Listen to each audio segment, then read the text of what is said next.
লোকসভা ভোটের আগে আইসিডিএস এর বেতন বৃদ্ধির ঘোষণা মুখ্যমন্ত্রীর। বুধবার সামাজিক মাধ্যমে ভিডিও বার্তা দিয়ে একথা জানিয়েছেন তিনি। বিরোধীরা বলছেন ভোটের আগে এটা পলিটিক্যাল স্টান্ট। কেউ কটাক্ষের সুরে বলছেন এত সময় লাগলো বেতন বাড়তে। ভোটের আগে এই ইস্যুতে চড়ছে রাজনৈতিক পারদ। মনোবীক্ষণ পলিক্লিনিক, চিকিৎসার জগতে এক দশক। এখন এখানে সব বিষয়ে ডাক্তারবাবু একসাথে তলায়। ফোন করুন 7477799515 এই নম্বরে। রাজ্য বাজেটে বাড়েনি আশা ও অঙ্গনওয়াড়ি কর্মীদের বেতন। তবে এবার লোকসভা ভোটের আগে অঙ্গনওয়াড়ি ও আশা কর্মীদের বেতন বাড়িয়ে চমক মুখ্যমন্ত্রী মমতা বন্দ্যোপাধ্যায়ের। বুধবার সামাজিক মাধ্যমে ভিডিও বার্তা দিয়েছেন মুখ্যমন্ত্রী। আশার মেয়েরা অনেক কাজ করে, ওরা আমাদের গর্ব, সমাজের দিশা, আমাদের সব বিপদে আপদে পাশে থাকে। ওদের জন্য 750 টাকা করে এপ্রিল মাস থেকে বাড়ানো হলো। যারা অঙ্গনওয়াড়ি ওয়ার্কার আছে তারাও 8250 টাকার মতো পায় এরকম, তো ওদেরও 750 টাকা করে বাড়ানো হলো এপ্রিল মাস থেকে।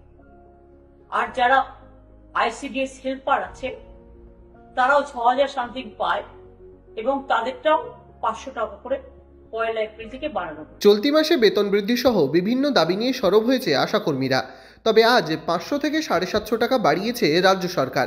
এই নিয়ে কি জানাচ্ছেন খোদ আশাকর্মীরাই? আনন্দের কিছুই হয়নি। এখানে ভোটের মুখে 750 টাকা মানে কি বলেন তো?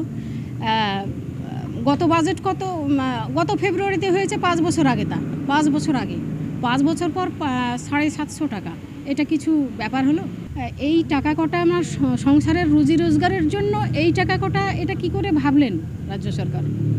750 টাকা করে বাড়িয়েছে, খুব ভালো কথা, কিন্তু আমাদের কি এটা প্রাপ্য? হ্যাঁ, এত কাজের পরে এরকম মায়না আমাদের কি করে আমাদের চলবে দিন, সেটা কি ভাবলো? 4500 টাকা মায়না, 750 টাকা বাড়ালো, তাহলে 5250 টাকা হলো। 5200 টাকায় কি মানুষের সংসার চলে না দিন চলে? মুখ্যমন্ত্রী এই ঘোষণার পরে শুরু হয়েছে রাজনৈতিক তরজা। নির্বাচনের আগে এই ঘোষণাকে স্টান্ট বলছে কংগ্রেস। নির্বাচনের আগে মুখ্যমন্ত্রীও তাই বাংলার মানুষদেরকে যে যার যা আছে খানিকটা করে বাড়াচ্ছেন তিনি তার রাজকোষ থেকে। এটাই হচ্ছে কারণ। এটা কোনো নির্বাচনী আবার কখন বন্ধ হয়ে যাবে কোনো অসুবিধা নেই, দিতেও দেরি নেই, বন্ধ হতেও দেরি নেই। বহুদিন তো বার্ধক্য ভাতা বন্ধ ছিল, আপনারা দেখেছেন, বন্ধ হয়ে যাওয়া, এগুলো তো তারই ফল। এই ঘটনায় তৃণমূলকে দুষতে ছাড়েনি বহরমপুরের বিজেপি বিধায়কও। আরে 500 টাকা থেকে 700 টাকা কতদিন পর বাড়ালেন? আর আমাদের প্রধানমন্ত্রী আজকে আশাকর্মীদের জন্য কি বার্তা দিয়ে গেলেন, ওই চোর লাফাঙ্গাদেরকে শুনতে বলুন। যদিও এই ঘটনায় উল্টে বিরোধীদের পাল্টা দিয়েছে তৃণমূল কংগ্রেসও। জনগর্জন সভাটা যে আমাদের অধিকার, আজকে অঙ্গনওয়াড়ি কর্মী, আশা কর্মী, আজকে যে টাকা মুখ্যমন্ত্রী দিচ্ছে খুব সামান্য টাকা কেন্দ্র সরকার দেয়। এদের 70% যে বেতন, সেই বেতনের 70% মমতা বন্দ্যোপাধ্যায় সরকার দেয়। এদের দাবি নিয়েই, অধিকার নিয়েই তো অভিষেক বন্দ্যোপাধ্যায় ব্রিগেডে সভা ডেকেছে। কেউ বলছেন চোর লাফাঙ্গা, আবার কেউ বলছেন পলিটিক্যাল স্টান্ট। তবে লোকসভা নির্বাচনের আগে মুখ্যমন্ত্রীর এই ঘোষণা ঘিরে চড়ছে রাজনৈতিক পারদ। Bureau report, imagine community media.